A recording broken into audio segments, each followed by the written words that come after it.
কোনো মানুষ যদি আল্লাহকে পছন্দ না করে, আল্লাহর নবীকে পছন্দ না করে, ও যত বড় সুন্দরী হোক না কেন, স্টারই হোক না কেন, টাকাওয়ালা হোক না কেন, সে আমার কখনো কলিজার টুকরা বন্ধু হতে পারে না ভাই। আমার কলিজার টুকরা বন্ধু সেই হতে পারে যে আমার আল্লাহকে পছন্দ করে, যে আমার নবীকে পছন্দ করে, যে আমার পেয়ারা হাবিবকে পছন্দ করে।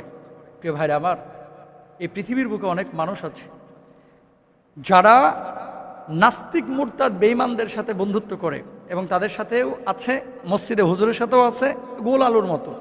হুজুরের সাথে গেলে হে আল্লাহর ওলি, আবার বেঈমানের সাথে যখন বসে তখন এর চাইতে খারাপ আর কেউ নাই, ওরা অ্যাটিচিউড এরকম হয়ে থাকে।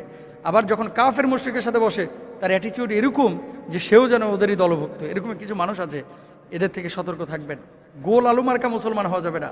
মুসলমান তাওহীদের ব্যাপারে, একত্ববাদের ব্যাপারে, দলিলের ভিতরে যেগুলো প্রমাণিত, এই সমস্ত বিষয় স্ট্রং থাকবে, শক্ত থাকবে। কখনো অমুসলিমদের সাথে ভালো আচরণ করবেন, কিন্তু একেবারে মিলেমিশে একাকার হওয়া যাবে না।